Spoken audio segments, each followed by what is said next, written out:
अक्सर ना जब शारीरिक स्वास्थ्य की बात आती है तो विचार बहुत ही सीधे और यांत्रिक होते हैं। आधुनिक चिकित्सा विज्ञान में शरीर को एक बहुत ही स्पष्ट मशीन की तरह देखने की आदत सी पड़ गई है। जैसे कि एक एक्सरे मशीन का ही उदाहरण ले लेते हैं। बिल्कुल, वो एक बहुत सटीक उदाहरण है ना? अगर शरीर में दर्द है या हड्डी टूट गई है तो एक्सरे में वो दरार एक स्पष्ट सफेद रेखा के रूप में तुरंत दिख जाती है। डॉक्टर उस फिल्म को देखते हैं, समस्या पकड़ते हैं, प्लास्टर बांधते हैं और बस समाधान हो जाता है। ये एक बहुत ही मापी जा सकने वाली व्यवस्था है। देखिए, ये जो नजरिया है ना, ये एकदम बाइनरी है। मतलब शरीर का कोई हिस्सा टूटा है या नहीं टूटा है, संक्रमण है या नहीं है, और ये स्पष्टता एक बहुत बड़ा सुकून देती है। मानव मस्तिष्क हमेशा समस्याओं को इसी भौतिक रूप में देखने का आदी रहा है। सही कहा। जो सामने दिखता है उस पे विश्वास करना सबसे आसान होता है। एकदम सही। लेकिन शरीर की यह यांत्रिक समझ शरीर की पूरी कहानी कभी बयां नहीं करती, और यही एक बहुत ही विचारणीय बिंदु है। मैं सोच रही थी कि अगर शरीर केवल हड्डियों और रसायनों का एक ढांचा होता तो हर बीमारी का इलाज सिर्फ एक दवा से हो जाना चाहिए था। लेकिन क्या हो अगर ये मानव शरीर केवल एक मशीन न होकर ऊर्जा और चेतना का एक बेहद जटिल नक्शा हो? ये एक बहुत बड़ा सवाल है। जब हम भौतिक ढांचे से आगे बढ़कर अदृश्य ऊर्जा के प्रभाव को देखते हैं तो वो एक्सरे मशीन पूरी तरह से बेबस नजर आती है। बिल्कुल, वो किसी भी फिल्म पर तनाव या डर को नहीं छाप सकती। भौतिक विज्ञान और मनोविज्ञान के बीच का ये एक ऐसा चौराहा है जो स्वास्थ्य को देखने की पूरी समझ को जड़ से बदल देता है। और जब तक शरीर को सिर्फ एक भौतिक वस्तु माना जाएगा, तब तक कई रहस्य अनसुलझे ही रहेंगे। इसी बात को अगर थोड़ा और आगे बढ़ाया जाए तो एक ऐसा दावा सामने आता है जो पहली बार सुनने में पूरी तरह से विज्ञान के खिलाफ या बेतुका लग सकता है। अच्छा, वो कैसा दावा है? मतलब अगर कोई ये कहे कि जनेंद्रियन के पास स्थित एक ऊर्जा केंद्र को संतुलित करने भर से न केवल रक्त का कोलेस्ट्रॉल कम हो सकता है, बल्कि इससे कविता लिखने जैसी अद्भुत रचनात्मकता भी आ सकती है, तो इस पर सहज ही विश्वास नहीं होता।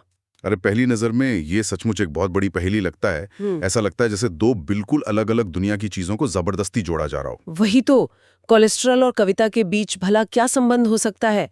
भौतिक विज्ञान से सीधे कलात्मक रचनात्मकता तक इतनी बड़ी छलांग कैसे संभव है? देखिए, जब इसका गहराई से विश्लेषण किया जाता है तो इसके पीछे एक बहुत ही तार्किक विज्ञान काम करता हुआ दिखाई देता है। मानव शरीर में भावनाओं और रसायनों का एक ऐसा सघन नेटवर्क है जो निरंतर एक साथ काम कर रहा है। शरीर का कोई भी विचार अलग थलग काम नहीं करता। और आज की इस गहन चर्चा का पूरा उद्देश्य इसी पहेली को सुलझाना है। गायत्री चैतन्य में दी गई अमूल्य जानकारी और अनीता अरविंद सराफ के अद्भुत विश्लेषण के आधार पर हम मानव शरीर के इन चक्रों और स्वास्थ्य के मनोवैज्ञानिक रहस्यों को समझेंगे। ये एक बहुत ही शानदार अध्ययन होने वाला है। तो इस अन्वेषण की शुरुआत सबसे बुनियादी स्तर यानी नींव से करना ही सबसे तार्किक होगा। जैसे किसी इमारत का डिजाइन बाहर से कितना भी सुंदर क्यों ना हो, अगर उसकी नींव मजबूत नहीं है तो वो ढह जाएगी। ठीक वैसे ही मानव अस्तित्व की ये सबसे पहली नींव मूलाधार चक्र है। बिल्कुल, इस नींव की भौगोलिक स्थिति को समझना बहुत जरूरी है। गायत्री चैतन्य के स्पष्ट विवरण के अनुसार ये चक्र रीढ़ की हड्डी के बिल्कुल निचले हिस्से में स्थित है, जिसे शरीर विज्ञान की भाषा में सार्कोकॉक्सिजियल प्लेक्सस कहते हैं ना? एकदम सही, यानी टेलबोन या रीढ़ की हड्डी का बिल्कुल अंतिम सिरा। इस चक्र के 4 दल या पंखुड़ियां बताई गई हैं। इसका रंग गहरा लाल है और इसका बीज मंत्र लम है। और यह पृथ्वी यानी मट्टी तत्व का प्रतिनिधित्व करता है। जब मट्टी की बात आती है तो इसका सीधा संबंध गुरुत्वाकर्षण, सुरक्षा और स्थिरता से जुड़ता है।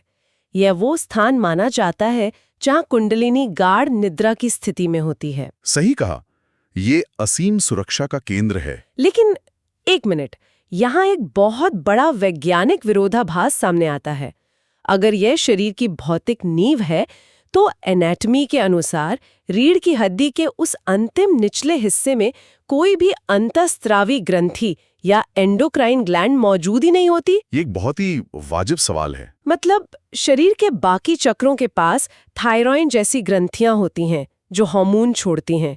जो केंद्र अपना कोई रसायन ही नहीं बनाता, वो पूरे शरीर और मन की इतनी मजबूत नींव कैसे हो सकता है? इस सवाल का जवाब अनीता अरविंद सराफ के विश्लेषण में बहुत ही मनोवैज्ञानिक तरीके से दिया गया है। यह सही है कि मूलाधार चक्र रसायन उत्पादन नहीं करता है, लेकिन इसका काम रसायन बनाना नहीं है, बल्कि यह ब्रह्मांडीय ऊर्जा के लिए एक एंटीना की तरह काम करता है। एक एंटीना, शरीर के भीतर एक एंटीना की ये अवधारणा थोड़ी अमूर्त लगती है। ये नर्वस सिस्टम के साथ कैसे जुड़ता है? देखें, शरीर का पूरा तंत्रिका तंत्र इसी हिस्से से होते हुए मस्तिष्क तक जाता है। यह एंटीना वातावरण से संकेतों को ग्रहण करता है। इसका मुख्य काम मनुष्य के अवचेतन मन में उस मूल विश्वास को स्थापित करना है कि ये दुनिया सुरक्षित है। अच्छा, तो ये एक मनोवैज्ञानिक आधार है। बिल्कुल। जब यह एंटीना सही काम करता है तो मस्तिष्क को संकेत मिलता है कि बाहर कोई खतरा नहीं है। इंसान को निडर होकर जीने का पहला भरोसा यहीं से मिलता है। अगर नींव में ही असुरक्षा हो तो पूरा नर्वस सिस्टम हमेशा घबराहट में रहेगा। ये तो बहुत ही गहरी बात है। गायत्री चैतन्य में इस चक्र को लेकर एक और प्रतीकात्मक विवरण मिलता है। यहाँ की दैवीय शक्ति को डाकिनाम्बा कहा गया है, जो कि एकमुखी है। इसका मनोविज्ञान से क्या लेना देना है? ये एक बेहद महत्वपूर्ण रहस्य है। एकमुखी होने का सीधा सा अर्थ है पारदर्शिता और अखंडता। इंसान की नींव में कोई द्वंद्व या मुखौटा नहीं होना चाहिए। मतलब यह है कि इंसान अंदर से जो है उसे बाहर भी बिल्कुल वैसा ही होना चाहिए। विचार और कर्म में पूर्ण समानता। एकदम सही। जब भीतर डर हो और बाहर से बहादुरी का नाटक किया जाए तो वो एकमुखी नहीं रहा। अवचेतन मन में हमेशा एक संघर्ष चलता रहता है। और ये मानसिक संघर्ष उस सुरक्षा के भाव को नष्ट कर देता है। बिल्कुल। जब इंसान पूरी तरह से पारदर्शी होता है, केवल तभी पूर्ण सुरक्षा का भाव पैदा होता है। और ये बहुत तार्किक है। जब पूर्ण सुरक्षा होती है तभी व्यक्ति और उसकी कुंडलिनी शक्ति गाढ़ी नींद ले सकती है। ये बहुत स्पष्ट करता है कि क्यों मानसिक सुरक्षा के बिना शारीरिक विश्राम संभव नहीं है। लेकिन केवल सुरक्षित महसूस करना ही तो जीवन का अंतिम लक्ष्य नहीं हो सकता ना। एक पत्थर भी तो सुरक्षित होता है। सही बात है। पत्थर में जीवन का प्रवाह नहीं होता। तो नींव पक्की होने के बाद जीवन को आगे बढ़ने के लिए गतिविधि और निर्माण की आवश्यकता होती है। सुरक्षा की उस स्थिर अवस्था से रचनात्मकता की ओर जाने की ये यात्रा स्वादिष्ठान चक्र है। और ये परिवर्तन बहुत ही खूबसूरत है। ये वो स्थान है जहां मूलाधार का कठोर पृथ्वी तत्व एक लचीले आकार बदलने वाले जल तत्व में बदल जाता है। भौगोलिक रूप से ये चक्र जननेंद्रियों के पास स्थित है। अगर गायत्री चैतन्य के विवरण पर गौर करें तो इस चक्र के 6 दल बताए गए हैं। रंग सिंदूर या केसरी है और बीज मंत्र वम है। शरीर रचना के हिसाब से यह गोनैड्स ग्रंथि से जुड़ा है, जो प्रोजेस्टेरॉन और टेस्टोस्टेरॉन हार्मोन को नियंत्रित करती है। यहाँ की प्रतीकात्मकता भी बिल्कुल बदल जाती है। यहाँ की दैवीय शक्ति राखी नाम्बा हैं, जो द्विमुखी हैं। जहाँ मूलाधार में शक्ति सिर्फ एक मुखी थी, वहाँ स्वादिष्ठान में 2 मुख आ जाते हैं। इसका कारण भी तार्किक लगता है, क्योंकि निर्माण के लिए हमेशा द्वंद्व की आवश्यकता होती है। नर नारी, प्रकाश अंधकार। जब तक ये द्वंद्व नहीं होगा, कुछ नया जन्म नहीं ले सकता। बिल्कुल, ये द्वंद्व ही जीवन का प्रवाह है। लेकिन अनीता अरविंद सराफ का विश्लेषण यहाँ एक चौंकाने वाला दृष्टिकोण प्रस्तुत करता है। वो क्या? आजडोरबर्ग जननेंद्रिय को केवल संतान उत्पन्न करने का केंद्र मान लिया जाता है। लेकिन ये केवल भौतिक प्रजनन नहीं, बल्कि हर प्रकार के बौद्धिक सृजन का भी केंद्र है। गद्य और पद्य की रचना सब इसी ऊर्जा से बाहर आती है। और यहीं पर वो सबसे चुनौतीपूर्ण सवाल आता है, जिसका मैंने शुरुआत में जिक्र किया था। प्रजनन ग्रंथियों का एक सुंदर कविता लिखने से या शरीर में कोलेस्ट्रॉल कम करने से क्या संबंध हो सकता है? देखिए, इसके पीछे एक बहुत ही गहरी रासायनिक प्रक्रिया है। यौन ऊर्जा और रचनात्मक ऊर्जा दोनों एक ही मूल से आती हैं। ये जीवन को अभिव्यक्त करने की ऊर्जा है। अच्छा, तो जब ये ऊर्जा प्राकृतिक रूप में बहती है, तब तो सब ठीक है? बिल्कुल। लेकिन जब ये ऊर्जा मानसिक शत्रुओं से घिर जाती है, जैसे काम, क्रोध या गहरा भय, तो शरीर के भीतर असंतुलन पैदा होता है। मस्तिष्क को लगता है कि शरीर पर कोई बहुत बड़ा बाहरी खतरा आ गया है। तो शरीर इसके बचाव में कुछ करता होगा? हाँ, शरीर तुरंत प्रतिक्रिया स्वरूप कॉर्टिसोल नाम का स्ट्रेस हार्मोन बहुत अधिक मात्रा में बनाना शुरू कर देता है। अरे, यानी जब भी हम किसी गहरे डर में होते हैं, तो शरीर पूरे सिस्टम को आपातकाल में धकेल देता है। एकदम सही। और इस आपातकाल में लिवर हरकत में आता है। कॉर्टिसोल लिवर को यह संकेत देता है कि डैमेज कंट्रोल के लिए तुरंत अधिक कोलेस्ट्रॉल का निर्माण करो। कोलेस्ट्रॉल कोशिकाओं की मरम्मत के लिए इस्तेमाल होता है। ये तो एक बहुत बड़ा रहस्योद्घाटन है। मतलब जिसे हम केवल गलत खानपान का परिणाम मानते हैं, वो अत्यधिक मानसिक तनाव और क्रोध का भी नतीजा हो सकता है। तनाव सीधे कोलेस्ट्रॉल में बदल रहा है। यही वो कड़ी है जो मनोविज्ञान को स्वास्थ्य से जोड़ती है। अब यहाँ अनीता अरविंद सराफ का विश्लेषण बताता है कि जब इस चक्र के वंग बीज मंत्र का ध्यान किया जाता है तो जल तत्व की शीतलता से नर्वस सिस्टम शांत होने लगता है। और जैसे ही मस्तिष्क शांत होता है वो कॉर्टिसोल का उत्पादन घटा देता है। बिल्कुल, कॉर्टिसोल घटते ही लिवर को मिल रहा वो झूठा अलार्म बंद हो जाता है और वो अनावश्यक कोलेस्ट्रॉल बनाना रोक देता है। मानसिक तनाव को जल तत्व से शांत करने पर शारीरिक स्वास्थ्य स्वतः सुधरता है। ये सचमुच अद्भुत है।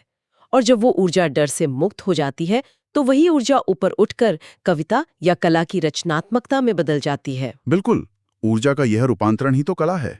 अब जब सुरक्षा मिल गई और जल तत्व से निर्माण भी तय हो गया तो उस अस्तित्व को अपनी एक अलग पहचान चाहिए। दुनिया में टिके रहने के लिए एक महत्वाकांक्षा चाहिए।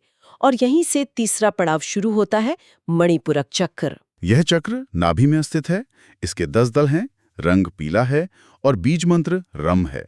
गायत्री चैतन्य के विवरण में इसे अग्नि तत्व का प्रतीक माना गया है। ये महत्वाकांक्षा की आग है ना, इसे रत्नों का नगर भी कहा गया है।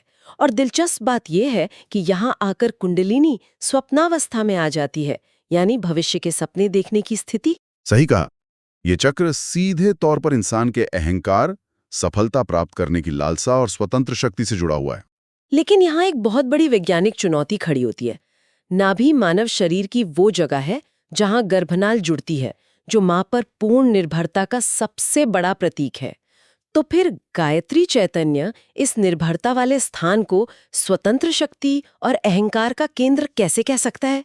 ये सवाल बहुत स्वाभाविक है, लेकिन अगर इसे व्यापक संदर्भ से देखा जाए तो अनीता अरविंद सराफ के विश्लेषण के अनुसार ये बहुत तार्किक है। गर्भ में ये भौतिक पोषण देता है, लेकिन जन्म के ठीक बाद सबसे पहली घटना क्या होती है? जन्म होते ही गर्भनाल काट दी जाती है। बिल्कुल, ठीक उसी पल वो निर्भरता खत्म हो जाती है। उस खाली जगह या वैक्यूम से इंसान की स्वयं की शक्ति जन्म लेती है, जिसे हम पर्सनल पावर कह सकते हैं। एकदम सही। यहाँ अहंकार का अर्थ कोई नकारात्मक घमंड नहीं है।